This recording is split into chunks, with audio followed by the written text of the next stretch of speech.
My microphone wasn't working for a second. That was totally weird. Terrible way to start the show, but we continue on. We persist. Welcome, everybody, to the show presented by Americans for Prosperity, AmericansForProsperity.org. You should pay attention to the border and not pay attention to the view. I don't think there is, a better way that could possibly be said. When I'm talking about the border, I'm talking about the southern border. When I'm talking about the view, I'm talking about the 5 women who scream at you on TV. And they're screaming. All right, well, I guess you could say a lot of people do a lot of screaming these days. Some people even think that I scream. This is my normal tone of voice. So let's not call it screaming. Let's just call it, I guess everybody's got a different name for it, don't they? And sure, they get to be on the air. I don't get to make that decision, but you get the decision of what you listen to and what you pay attention to. And there's a reason to pay attention to the border and not pay attention to them. Joe Biden went down to the border. He was paying it a visit. And he was going to finally see what was happening at the border. And he gets to a border, that isn't the border that we know, the stories that we've been following. The border that he gets to, as described, has been sanitized. There are no illegal immigrants to be seen, no migrants, as described, to be seen. The place is cleaned up of garbage. The story of El Paso didn't get told to Joe Biden. Sure, there was Governor Greg Abbott with a letter in hand saying, you've got to do something here. I mean, I think the letter even said too little, too late, which is not the thing I would have put in a letter. There are still things can be done, right? So you could say to him, it's about damn time you got here. Do this, do this, do this. Don't say to him too little, too late. And don't pay attention to anybody who's like, Republicans don't want to do anything about the border. This is all projection nonsense, silliness at its very, very best. You know there's a problem. Go do something. Don't worry about what Republicans are going to do if you're Democrats. Go do something. How about putting legislation for not just anything? How about legislation that says we have a border matters, national sovereignty matters, and we're not going to allow people in willy-nilly. We're going to enforce some kind of border security, whether it be a wall or something else. That'd be a good start. Force Republicans to go along with you if that's the way you want to act. But screaming Republicans aren't doing anything about the border doesn't solve the problem. Republicans, same way. Legislation, now that you have control of the House, has to go forward, and you have to force them to do something. It would have helped if Joe Biden had been able to see the border that we are all dealing with. But Joe Biden wasn't shown that border. As a matter of fact, he took a photo op. It's called a photo op.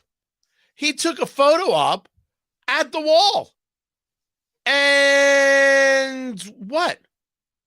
Nothing? First of all, he's at the wall. The same wall he said don't fund. The same wall we're told was a terrible, awful, xenophobic idea, but may have actually kept people out, at least in the areas where a wall was set up. And why would he, if he's opposed to all these things, take a photo op at that spot? It's the levels of disconnect in this administration or something else. And certainly there's a disconnect from the actual border and the problems. Let me give you an example of the disconnect. This was Representative Ilhan Omar. And the president ran on a promise to undo the unconstitutional, harmful, and immoral policies of Trump. And I would put Title 42 in that category. Title 42 is an immoral. Title 42, to give it the best explanation I could in terms of the broadest. Title 42 is actually about health, public health, and not about the border. Title 42 states that when there's a public health crisis or emergency, let's call it COVID, right? No one's ever used the term COVID before. Let's call it COVID. If that were to be the case, a communicable disease, you could stop people from coming to the country. You could immediately deport people, expel people from the country. Title 42 right now is the difference between some level of border policy and none. Why would it be somehow immoral to have a policy like this at the border? It's somehow wrong to those people who are trying to get in the country illegally. What about the responsibility you, a representative, have for the citizens that you represent? What about their safety and their security? I think that should matter. As a matter of fact, I know that should matter. I often discuss the fact on the radio show that I rank things. I don't know if other people do this. I rank things. And one of the things I rank is the lives of Americans versus the lives of not. Now, you might think that that's horrible and terrible and awful. But if you have sworn an oath to uphold, protect, and defend the Constitution of the United States, well, that is an oath to the citizens. And your job is to protect the citizens first. As a matter of fact, Article 4, Section 4 of the United States Constitution, not only does it talk about providing a republic form of government, it says to protect the nation from invasion. Now, you can argue with me, these are people looking for a better life. It's not an invasion. Well, some are looking for a better life. Some want to sell fentanyl. Now, you could say to me, but the Cato Institute came out with the report that shows the fentanyl is coming across by U.S. citizens who are going to Mexico to get it. Yes, that is happening. And there are also cartels working on bringing in fentanyl and being successful in bringing in fentanyl to the United States. Therefore, a border policy matters. Therefore, I think Article 4, Section 4 matters. And most importantly, I think the American citizen comes first because that is where you swore the oath. I don't think that's a hard one to put together. I don't think that's a hard one to bring into focus. As a matter of fact, I think it's important, extremely important, that we remember that we, yes, indeed, rank these things. That does not mean we somehow hate people who are coming across the border. Why would I hate people? Unless they're doing something hateful. Why in the world would I hate them? That is not about not caring for people at the border. Have we not shown that the United States, that the American citizen, is an unbelievably charitable person?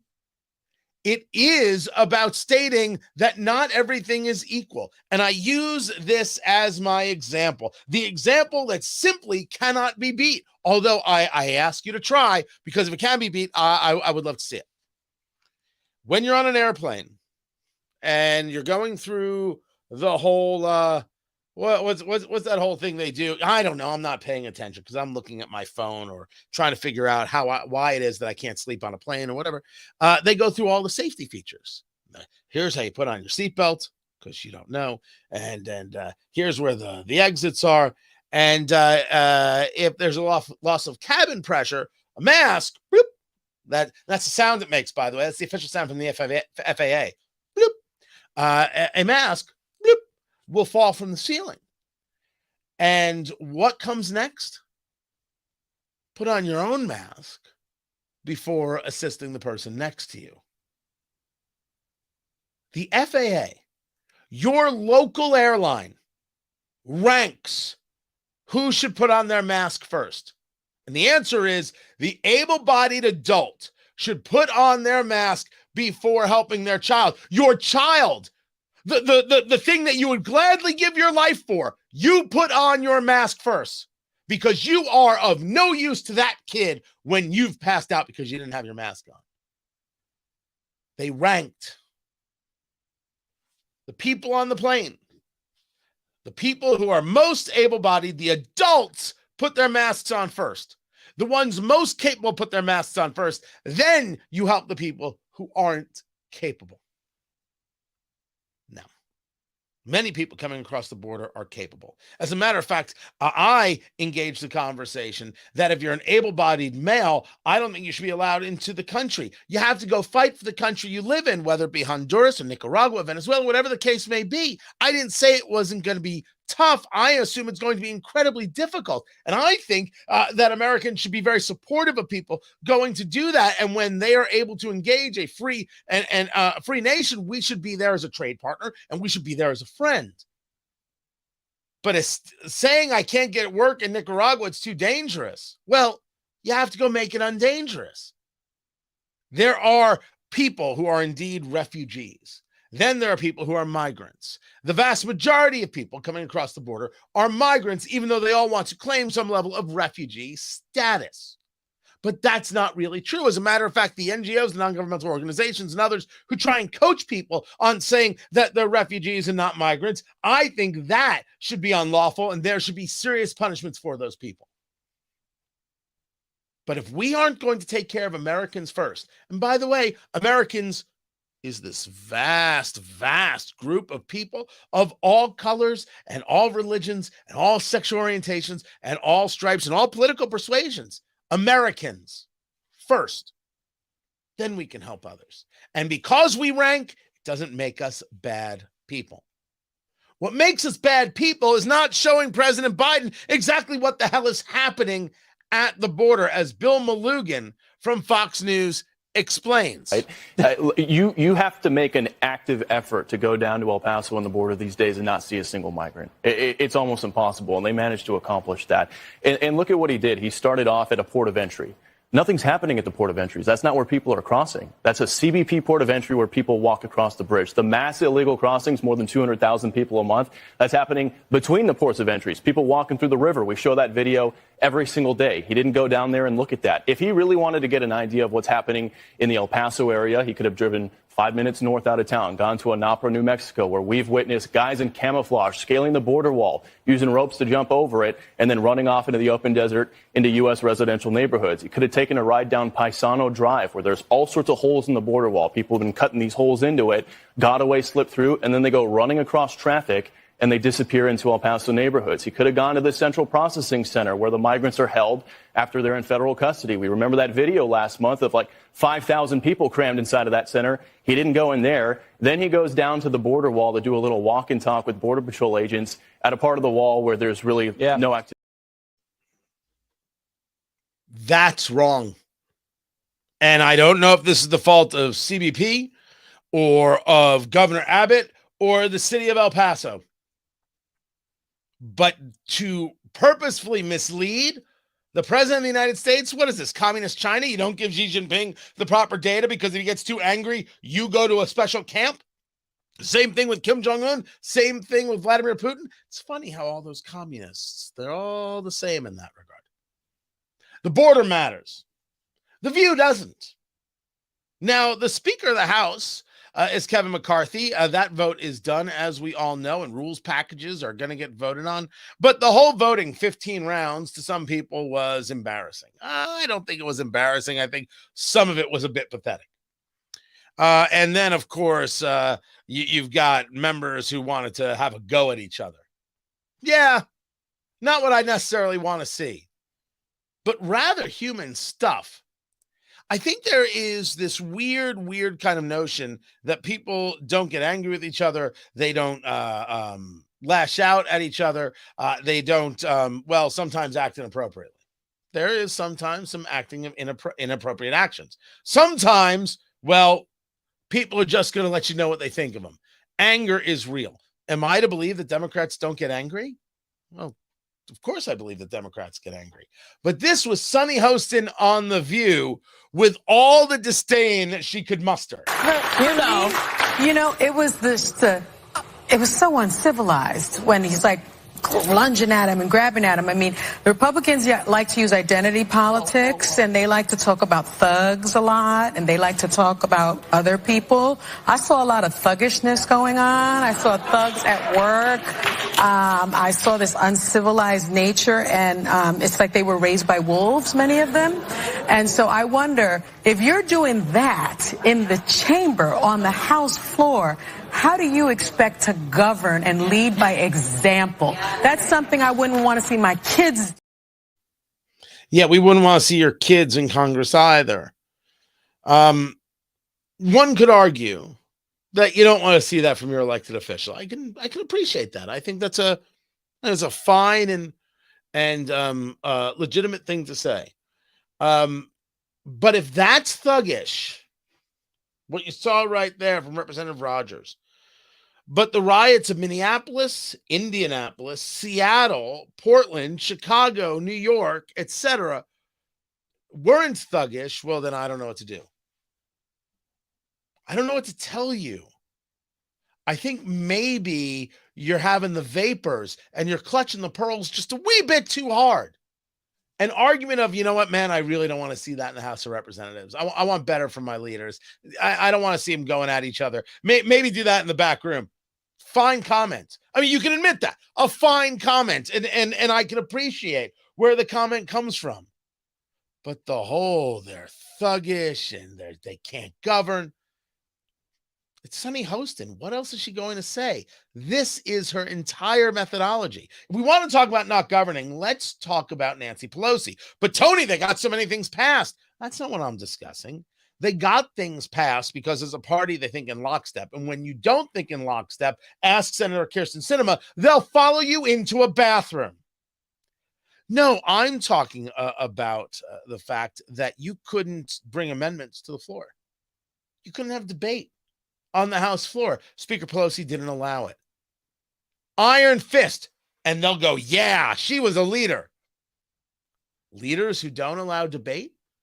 I thought dissent was patriotic. I am old enough to remember that dissent was patriotic. Can't do that on the floor when you're talking about Speaker Pelosi. 15 votes is a fair amount. I mean, it's nowhere near the record of 113, but it's a fair amount. I don't mind that took place. Rules packages that are going to allow people to offer up amendments. Rules packages that get rid of pay-go and now bring cut-as-you-go or cut-go. The difference between pay-go and cut-go is that pay-go means that if you're going to bring about a piece of legislation that costs something, you have to pay for it. Cut-go means that if you're going to bring about a piece of legislation that costs something, you have to cut something else in order to pay for it. With pay-go, it can either be through a cut of a program or an increase in taxes. Or you could do it as Speaker Pelosi did and not even pay attention to that rule. So House Republicans are now discussing cut-go. You want to put together some type of proposal. It's going to cost X number of dollars. Great. Find the cut elsewhere. That is how you make a dent in the outrageous spending. Also, don't raise the debt limit. Also, start paying down the debt. And yes, again, we get back to ranking. Some programs are going to have to go, possibly programs that I like, because we cannot afford it all. You have to rank these things. And some things don't matter as much as others. And when you tell me, well, what about the children? And you don't care about children. What does it matter what you say, Sunny Hostin? Do you think you care about children when you saddle grandchildren and great-grandchildren yet to be born with tens, if not hundreds of thousands of dollars in debt? Treating the unborn like ATM machines? That's not caring. That's nonsense. And we shouldn't pay attention to nonsense people. We should solve the problems now, or at least get started. Cut-go is not a bad way to get that thing started. It's not the full-on reduction of spending, but at least it forces the conversation of what are we spending on and where do the values lie.